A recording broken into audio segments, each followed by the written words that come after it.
All right. Well, good morning, everyone. I think the Super Bowl has sort of officially become a national holiday. I know it's not, but certainly feels like that. I read one study that said as much as 60% of Americans will at some point turn on the Super Bowl and watch some part of it. So it's a big deal. And the average price the lowest price just to get into the Super Bowl on the resale market is about $8,500 per ticket just to get in. And now we know why you're all here and not there, because that's a lot.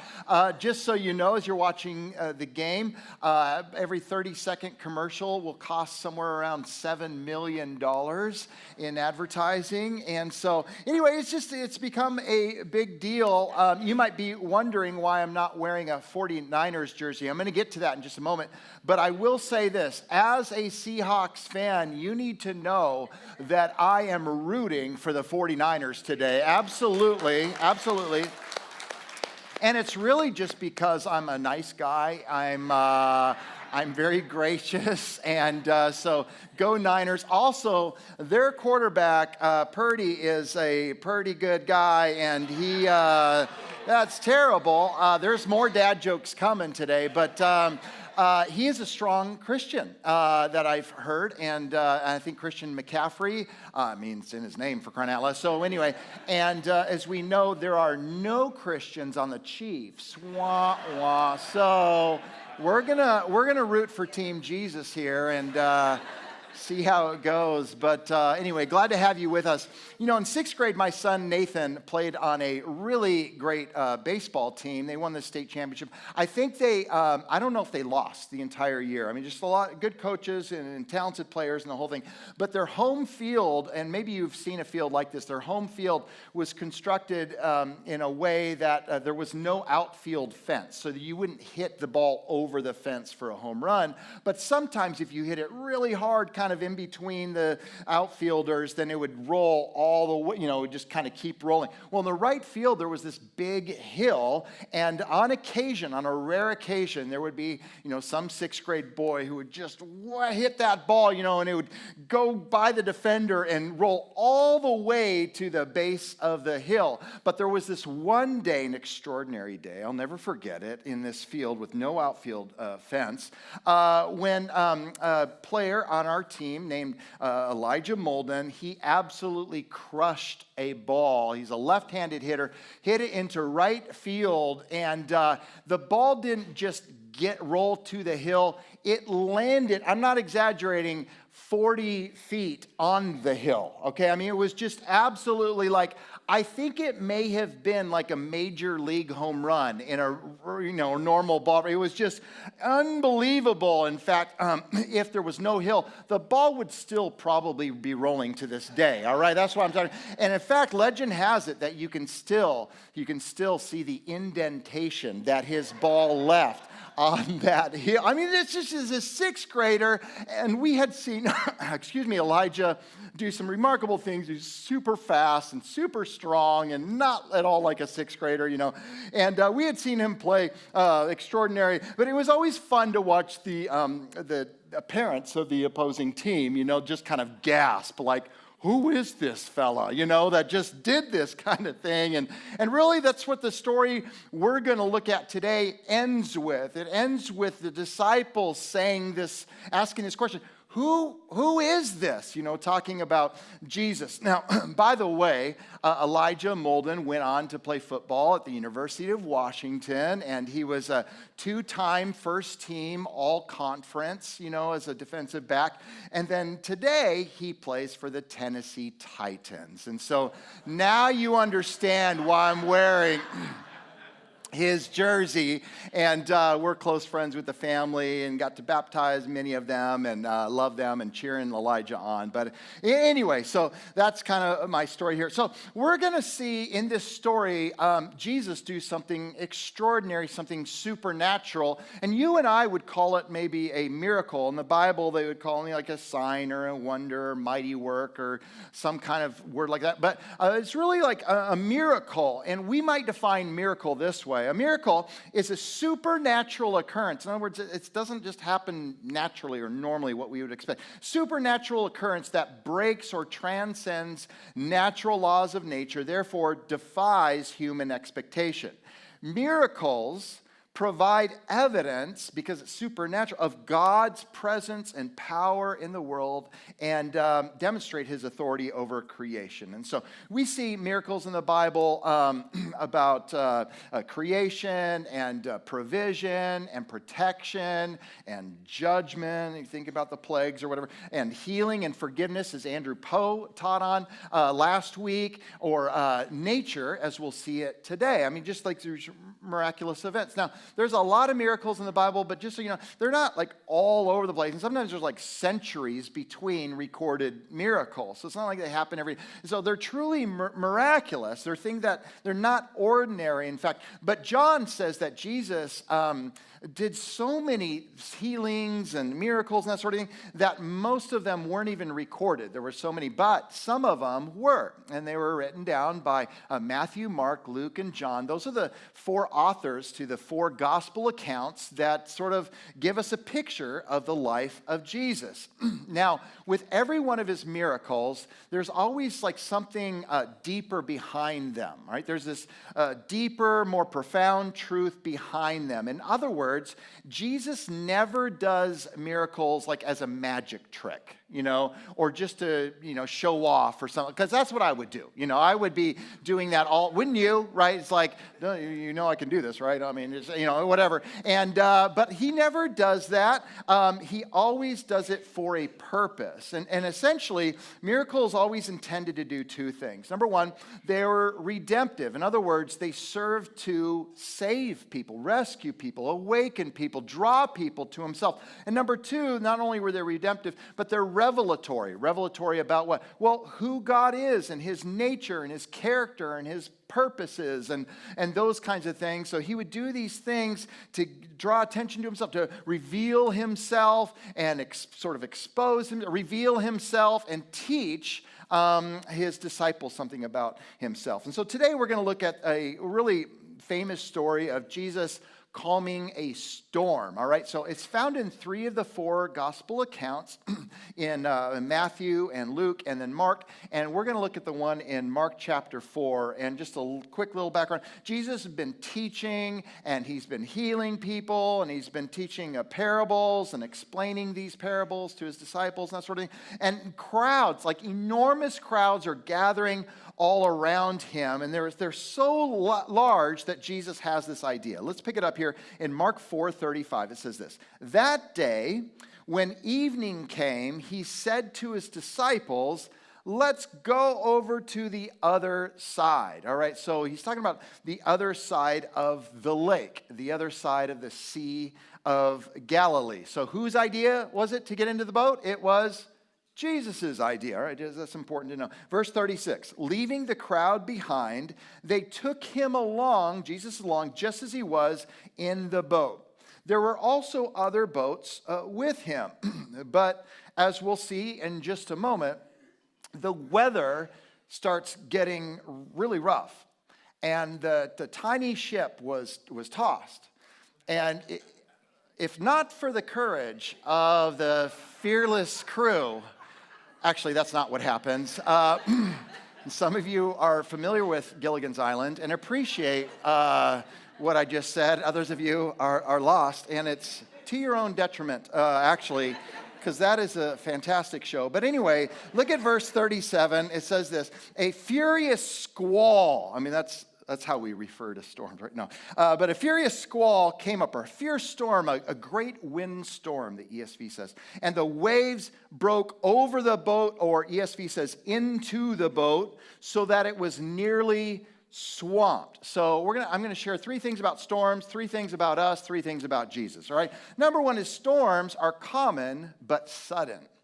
They're ordinary, right? But they happen unexpectedly. Like, in other words, they're common, so you would think, oh, we just expect them, right? Because they happen all the time. Like storms, adversity, trials, they happen all the time, so we expect them. But it's interesting because every time they come, we don't expect them. right?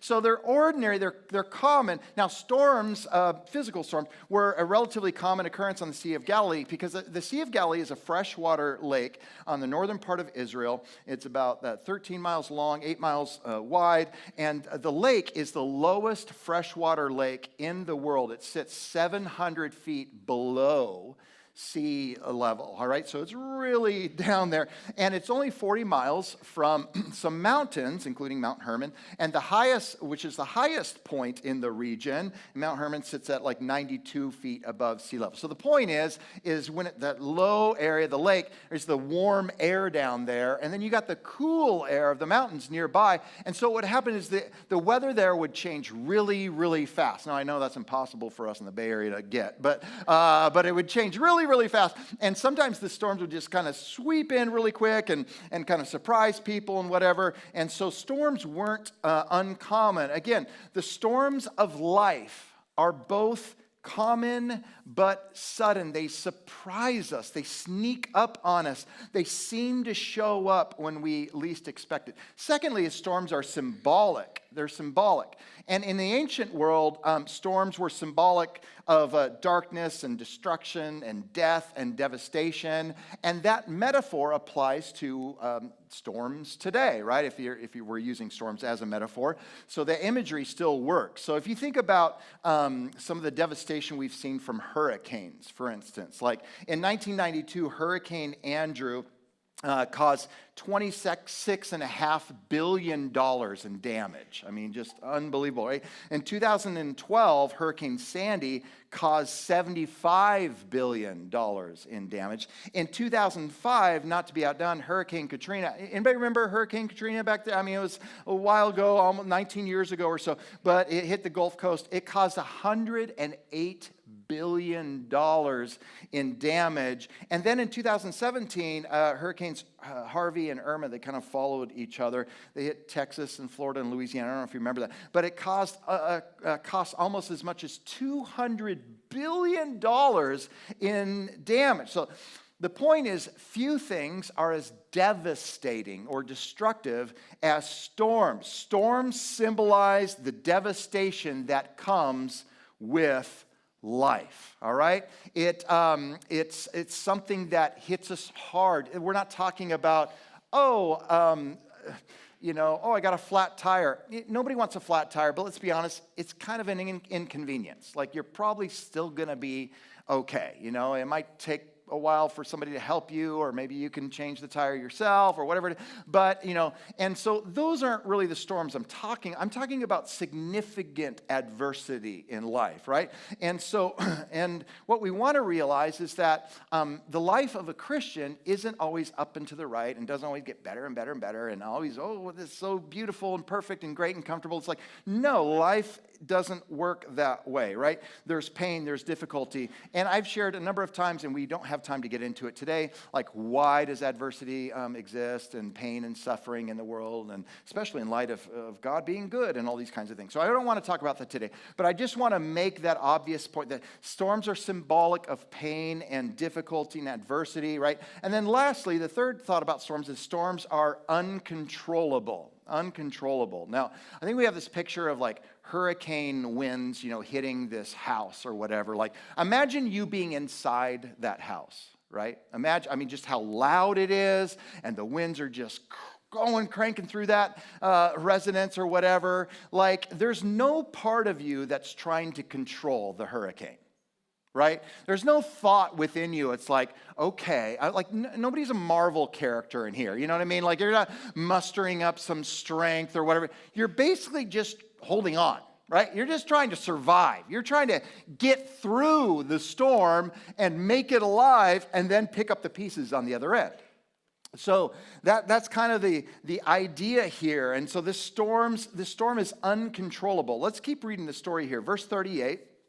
It says Jesus, though, so they've got the furious squall and the boat's filling with water. It says Jesus was in the stern, or the back of the boat, and he's sleeping on a cushion, which is, I know it's been a long day and he's tired and that sort of thing, but I think that's That's, some of us are hard sleepers. This is next level stuff, right? I mean, this is like the first miracle in the story, I think. But anyway, it says this, and the disciples, they had to wake him, right? They woke him and said to him, "Teacher, don't you care if we drown?" So these are experienced fishermen. They're pros and stuff. They had seen plenty of storms before on this lake. They're familiar. But this is like something extra. This storm is different. This is hitting them hard. Verse 39, and he got up, rebuked the wind, and said to the waves, "Quiet, be still." Then the wind died down, and it was how calm? Completely calm. It was just still. Verse 40, he said to his disciples, I love this, "Why are you so afraid? Do you still have no faith?" So he's got two questions for them. He questions their fear, where's that fear coming from? we might word it like, where's your anxiety coming from? Where's your worry coming from? Now I know none of us are anxious, but we just have concerns, or whatever. But where is that coming from? Why are you afraid? And then the second question is do you still have no faith? And get to that maybe later. Verse 41, and they were terrified, so they were afraid with the storm. Now the storm is calm, but now they're afraid again, a second time, right? And they were terrified and asked each other, "Who is this? Who is this?" Like those parents watching Elijah Molden hitting crazy bombs. Who is this? That even the wind and the waves obey him. All right. So, learn some things about storms. We've read through the text. I want to share three things about what this story exposes or reveals in us. Number one is that nobody is exempt from storms. And I talk about this plenty, so I don't need to belabor the point anymore. But we all encounter storms. Let me ask you a question. Did Jesus encounter adversity in his life? Did the disciples encounter adversity in their lives? Yeah, so it should be, it's kind of like par for the course, as it were, right? It's just to be expected. It's something that happens. It's called if we think life is always up and to the right, number one, you're probably 14 years old or something like that. But the truth is that usually we encounter a storm and adversity in life, and what happens? Well, life happens, right? Reality happens, and it hits us because none of us are exempt from the storm. I would just say as a little side note here, it's one of the reasons why I really respect those of us in the room that have lived a little longer. We've lived, maybe they've lived a seasoned life and might have a gray hair or two, that sort of thing. And here's what you can be sure of, is that every person who has lived a little bit has gone through adversity. And I will tell you that every person in this room that's got some gray hair, or maybe they're covering it up, but anyway, they've got some, they've lived a little bit is the point. We should really respect and honor them, even for this point alone. They've been through tremendous adversity, and they haven't given up on Jesus. That's the truth. They've seen loved ones pass away. They've been sick. They've been in maybe financial crisis or ruin. They've gone through one thing after another, maybe something with kids, maybe something with friends, maybe something, all kinds of different things, and yet they're still here singing praises to Jesus. And I think that's something to be admired. Do you think that's something? I think that's great. But the point is no one is exempt from storm. Nobody is immune, including Jesus. And God, I would say even this, not only are we not immune to, but God allows storms to come into our lives. He didn't have to allow the storm to happen, or the winds to, but he does allow those things, and the waves to build and the storms to rage. And so God allows storms. And in fact, I'll take it a step further. If we're already uncomfortable, sometimes apparently God will even lead us into storms. Because whose idea was it to get in the boat? It was Jesus's. Let's go on the other side. Now, we might say, well, in his humanity, he didn't know. I think he knew. And he's going to say, look, you've seen me do miracles. You've heard me teach. You've heard me explain parables. I've talked about the kingdom of God, over and over. All these kind of, let's test your faith. All right, everybody in the boat. They thought they were getting away for a little R&R, 3-hour cruise, and this is going to be good. And instead, Jesus tests her faith. And I don't know if this ever happened. You ever like gone on vacation and it like rained the whole time and like some kind of, you got some bug or you got sick or you're like, man, this wasn't what I expected. This is like that, It's just like not what they expected. But sometimes God leads us into storms. And a question is like, why do storms tend to cause us so much distress? Well, certainly there's the storm itself, and that's no small thing depending on what you are going through. And many of you have gone through incredible pain and loss and adversity and difficulty and you're going through it right now. You're going through it right now, and you're here today. So there is the pain of the storm itself, but there's another kind of pain that we don't think about. It's the pain of the surprise of the storm. And sometimes storms are like, we know that we're going to encounter them, but when they hit, they're always kind of unexpected. And then it doesn't take long before we start going like, God, what are you doing here? And we're shaking our fist at God, and we're distressed, and we're disappointed, and whatever. And it just sort of like magnifies the distress even more. I think a second thing to think about, and there are plenty of reasons why God allows adversity into our lives and how he uses those storms in our lives. But I wonder if one of the reasons that God allows difficulty into our lives is that so that we don't become deceived and become, let me phrase it this way, too fond of this world. Right? So we live in a culture where like the goal is to try to make heaven on earth. And by the way, that'll never happen. Okay? That'll never happen. I mean, as many comforts and conveniences and whatever, and medical advancements, technological advancements that there are in our culture today, and knowledge and information sharing and ideas and all the amazing, those are amazing things. There's like maybe more anxiety in our culture today than ever, or than we can remember, right? At least that's what some people would say. And there can be a deception that creeps in that becomes too fond of a world that is perishing, too fond of a world, too much in love of a world that is really, really broken, really, really messed up, right? So some friends of ours just this last week took Joy and I to Cabo. Or not Cabo, did I say? Well, Puerto Vallarta. It's Mexican cities, they all run together. And and it was really fun because Joy and I took our honeymoon. We hadn't been back there since, but we took our honeymoon there years ago.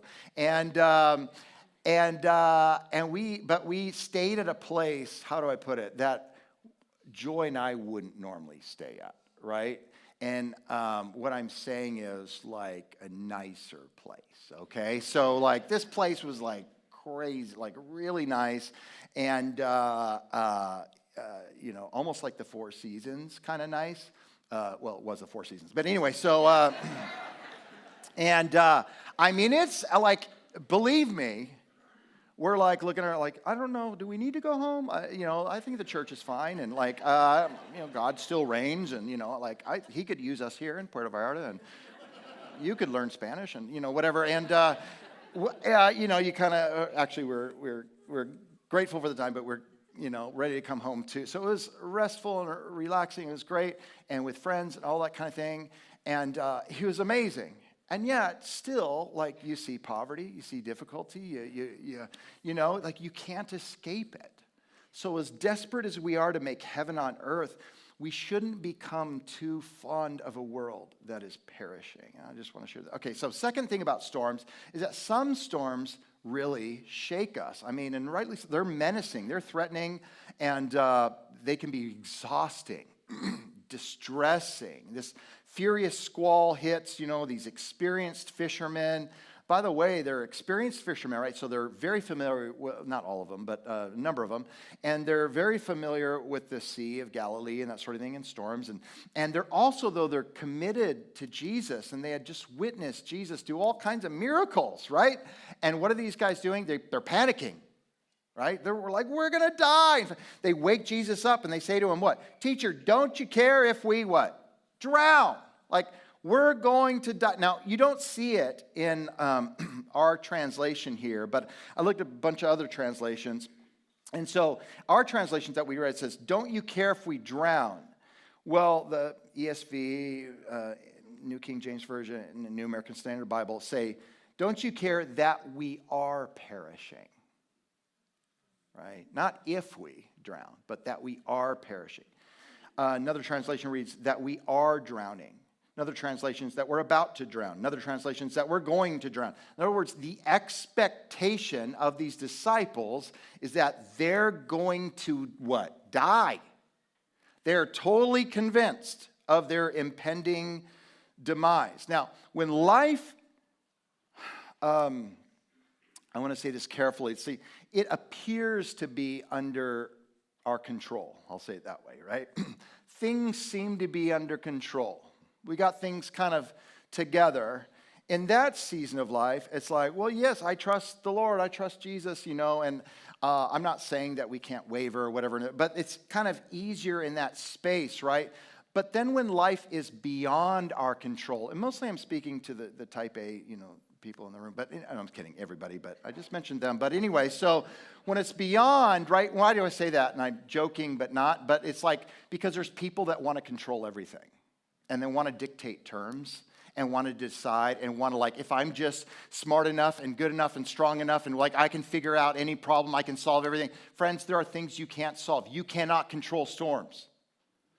They just happen to you. You don't happen to storms, they happen to you, right? And in that space, that's when fear creeps in. And even psychologically, like we get all weird with people and difficult and all these kinds of things. Why are you so afraid? One minute we're cool, calm, collected, composed, unshakable, unflappable, unmovable, whatever. And we're like, in the next moment, that storm comes up and we are panicking. And that's the way we are as humans. But Jesus invites us to something different, which we'll get to. And then third is lastly, we can't control storms, which I've talked enough about. But it's like, at this point, the disciples have been bailing water, presumably. They've given up. And the last thing, they look over and they're like, is this guy still asleep? And they wake him up. And they realize that the storm it's untamable, it's unmanageable, it's beyond their control, beyond their ability, right, to deal with it. Have you ever heard somebody say this? God never gives you more than you can handle. Have you ever heard that saying before? So is that true? Does God ever give you, let me put it this way, did God give the disciples more than they could handle? Answer is yes, right? In the sense that it was more that they could handle, but not more than their God could handle, not more than the Lord could handle. And that's sometimes he leads us to a place so that we're not deceived by our own strength, by our own power, by our own capacity, our own resourcefulness, our own wit, our own charm, our own smarts, our own wisdom. It's like we're at the end of our rope, and at the end of our rope is the place where we find and meet God. Because it's the place where we depend on him. Like, I need you. I can't figure this out. I can't solve this issue in my life. And there is this sense of I just got to throw my hands up. And in that place, who do we trust? So that's why Jesus asked them, why are you afraid? And then, what's up with your faith? The two go hand in hand. But I would also say this. God will never give his children trials in which he will not sustain us and empower us to endure and bring us through them to the other side, even if it's in his presence, meaning death in this life and in his presence in the next. And so in that sense, does God give us more than we can handle? No, because God's got us. But in another sense, he gives us more than we can, so we trust in him. So kind of a trick question, but anyway. So we can't actually control storms. We have no power, we have no authority, we have no control over storms. You don't happen to storms. Storms happen to you. A storm has never been threatened by your presence. A storm has never I guess it was windy here last week. I'm not sure because it was like 78 there, but in part of our, and sunny. Oh, did I say that out loud? But anyway, so no, but like a storm has never rolled in and been like, oh man, not Livermore because, they're powerful there. No, I mean, it just like comes in, right? And that's just the best we can do is to endure them and persevere them. And we maybe pray and weep, and we're to lean on God and help each other and that sort of thing. But let me just say this. Imagine being totally helpless, but with total peace. Okay? Try to think of a circumstance when life is totally out of your control. In other words, there's nothing you can do.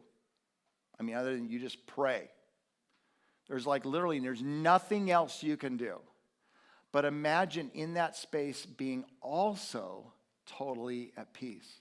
Now, I'm not saying you don't weep. I'm not saying, but you don't panic. I'm giving you, let me put the pieces together of the puzzle. I'm giving you the equation or the wisdom, the truth for how do you overcome worry, fear, anxiety? Really. Imagine going through any storm and being completely at peace. Imagine not being in control and being totally confident. Not in yourself, because you're not in control, but in the Lord. No matter what. Now, do you remember how the story ends? The story ends with the disciples asking Jesus a question. Or they ask each other. They're freaked out, they're terrified.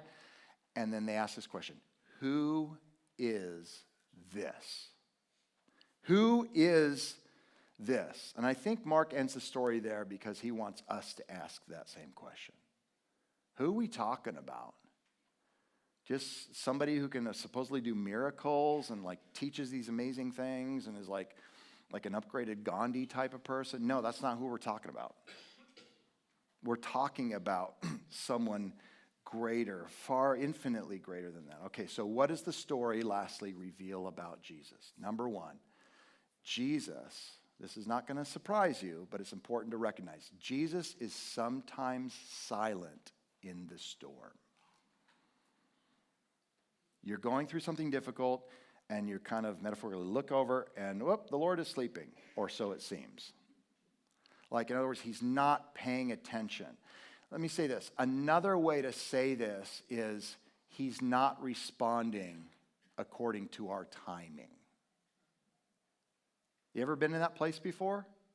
God's not we're tapping our foot, waiting. And you know what? That's without the foot tapping, that's all we're to do, to pray and to be patient. And trust in the Lord in the midst of it. But the storm is raging and we're praying and God seems to be silent. And that's why the psalmist says in Psalm 44 verse 23, wake up, O Lord. It's like the disciples are almost quoting this, right? Wake up, O Lord. Why do you sleep? Get up. Do not reject us forever. Because that's what it feels. It feels like rejection when God isn't responding. Verse 24, why do you look the other way? So God seems to be asleep and he's slow to respond. Thank you so much. And apparently, and this is maybe going to surprise you, but apparently God's timing isn't like our timing. Are you with me on this? Okay? And let me just say it another way. God's timing is almost always not our timing. It's rarely our timing. So what do we do? You remember the story of Lazarus in John chapter 11? And Lazarus, his friend, Jesus' friend had died, and Jesus shows up. Lazarus is already dead, and they ask him, where you been? Like, you're late. You could have done something. You could have healed him. And Jesus has a plan for it, and that's the key. He's got a purpose for it. He raises Lazarus from the dead, and then later, it's a bummer, Lazarus ends up dying. But anyway, so he dies twice, which is, but the point is, God's timing isn't like our timing because he's got a purpose that's not like our purpose.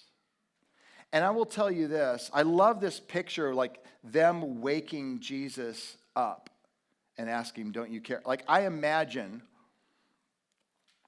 Jesus sort of stretching and yawning and kind of like wiping his eyes, and maybe even, I'm sure he didn't do this, but like maybe even rolling his eyes like, you call yourselves fishermen, please. I was just having a nice nap there. And, they're panicking, right?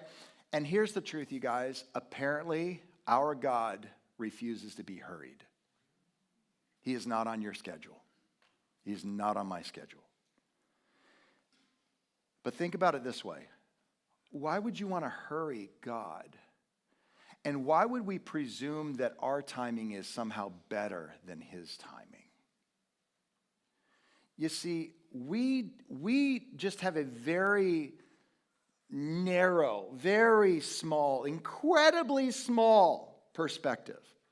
So when some of us watch the game today, of course, the players will be on the field, and the coaches, most of them will be on the field. But they always stick a few coaches up in that box, you know what I'm talking about? And those coaches have their playbook and somebody with the binoculars, and they got the mic, and they're talking to other coaches down the field. Now, why do they do it? Because there's no more space on the field? No, there's plenty of space, but they put people up there to give them a different vantage point, a different perspective, because those coaches can see what the coaches on the field cannot see. Do you understand what I'm saying here? And that's the metaphor. God can see what we can't see. God knows what we don't know. God is wise where we lack wisdom. God understands the beginning from the end from the beginning, how everything impacts everything else. And all we see is like our lives or the people we love or whatever. And we're fine with suffering in the world. We're just fine with that. But as soon as it comes to our door, right? As soon as it comes into our lives, now we're throwing it, now we're shaking our fists at God. How could you? And then you should be on my time. He's like, God has a plan and a purpose. His wisdom in this broken world is perfect. It couldn't be better. I'm telling you that as God's will and his plans and purposes are unfolding in this world, like there's not a better plan. Now, one day God will eradicate all the evil, all the harm, all the wickedness, all the storms. They will all be stilled. One day that's happening. And that will be a good day. Amen? But until that day, our job isn't to try to control, manipulate, figure out, all this stuff. It's to trust in him.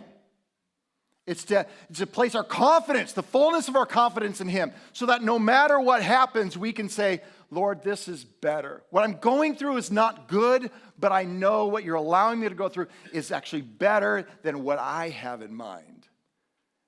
And I know that's like, it sounds impossible to believe. And the reason is because we think we're better, smarter, bigger. We've got a better idea than God. We don't have a better idea than God. We don't. And I'm telling you, you would not want to live in a world where God is just sort of distant, uncaring, and has no plan. Okay?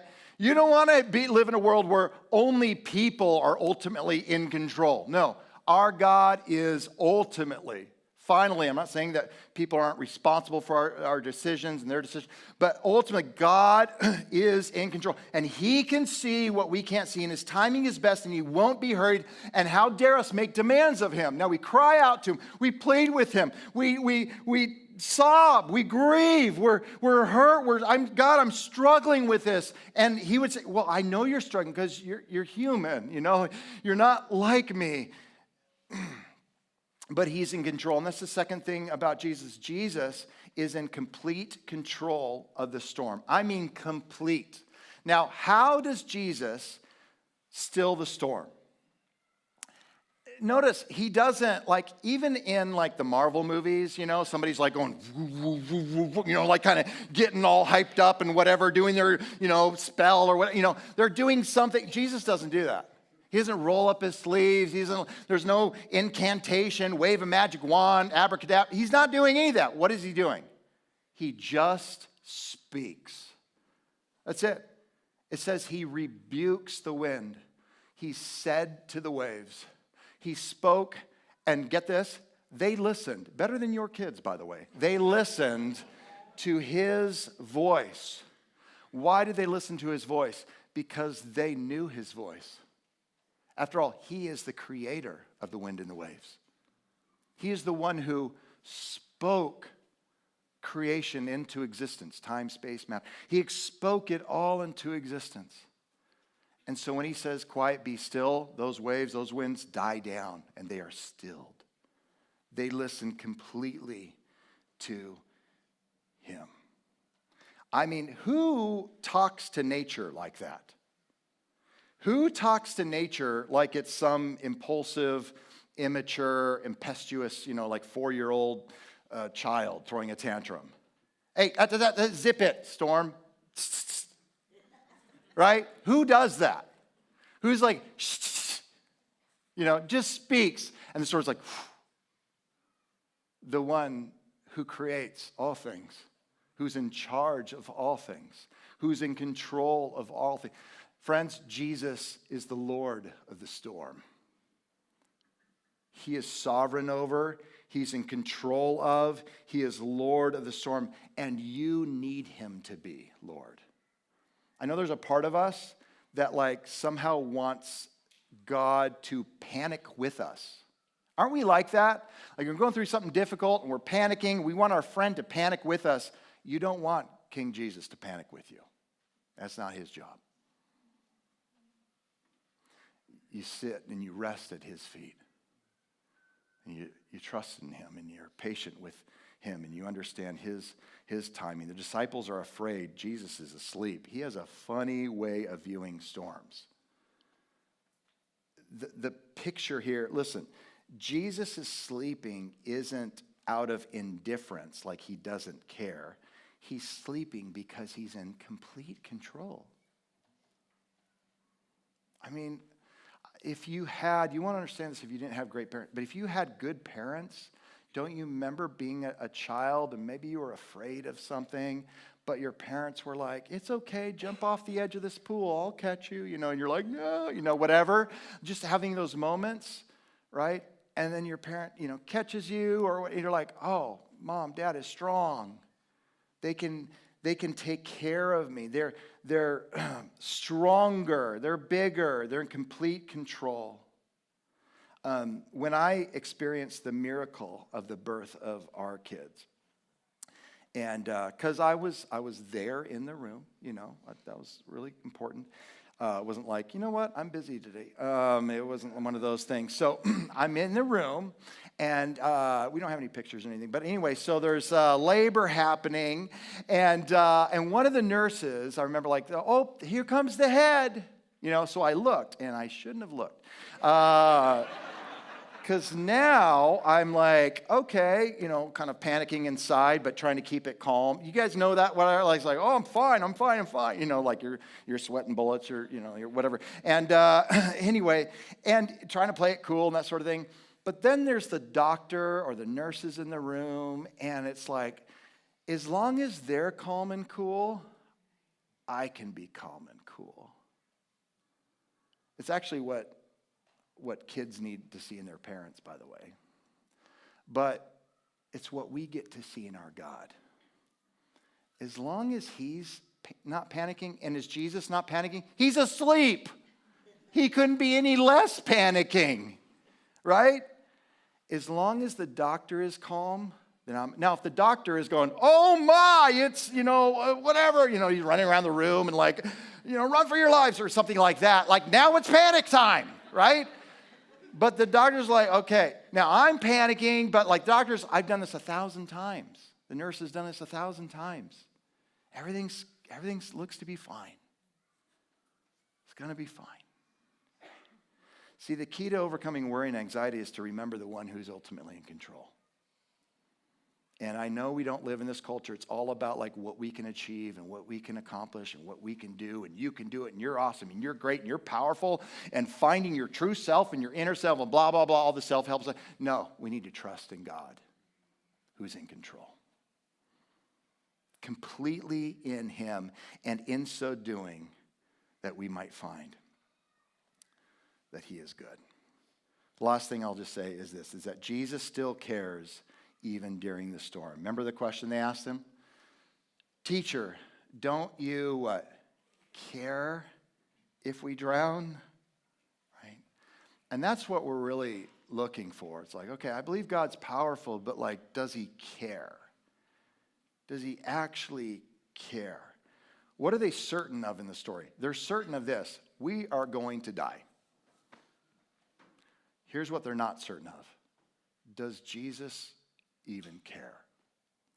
And sometimes when God isn't responding according to our timing or the way that we would want him to, we feel like he doesn't care. But what we need to believe is that he does care. Because listen to this. Did the wind and the waves wake up Jesus? The adversity, the chaos, the crazy? No. What woke Jesus up? The disciples. The voice of the disciples, of his followers. That and that alone should be enough to get our attention and remind us that my God does care. Even when the wind and waves are blowing, even when the boat's filling with water, metaphorically, right? God does care. He does hear my voice. Our dog, Toby, we take him to a place to get his nails cut, you know. And we always know it's time because he starts biting on those things. But anyway, so we take him. Did I say that out loud? But anyway, so, and every time we take him, it's like he knows the drive. You know what I mean? Like he doesn't like the car to begin with, but he knows the route. And even if we try to trick him a different way, he's like, oh, you know, and he's freaking out. He's just shaking like a leaf, right? And I'm just imagining, what is Toby thinking? He's like, I must have been a bad boy. I mean, I don't know, why would they treat me this way? Like, he thinks he's being punished. And it keeps happening. Like every month, right? He's like, I'm trying to be a good boy. And like, this keeps happening. To him, he thinks his owners, you know, are punishing him. But we're not punishing him. We're actually helping him. I know this is the silliest illustration ever, right? I mean, it's like, we're supposed to land this sermon with like this heart-wrenching, you know. But you get the picture. Friends, you and I are like Toby in that way. We don't understand. And we experience that. Here come the wind and waves, and we just start shaking like a leaf, and there's so much to be anxious about, so much to worry about. Settle your heart. Trust in God. Even the wind and the waves obey him. Let's pray together. Father, and we're grateful that whatever storms we are enduring, and I know this room is filled with people who are going through something very difficult right now, but we recognize the fact that they are not the end of the story, that the work you have begun in us, you are faithful to complete. And Lord, maybe you led the disciples into that storm because you knew that they were going to encounter many other storms in their life. And they were going to need to place their full, complete trust and dependence on you. And God, that is true for us as well. Whatever we're feeling today, whatever fears, anxieties, worries we might have, I pray that they would just settle down as we trust fully in you. Because you're in control. Your timing is perfect. You've got a purpose. You know the end from the beginning. You know how this all works out. And even, dare I say it, even through the most awful of experiences in this life, God, help us to depend on you. Do not let the enemy get a hold of our hearts. Do not let the world convince us that this world is so awesome and so like we would overlove it. Instead, might we love you above all. And in so doing, we could find peace, even joy in the midst of storms. In Jesus' name, amen.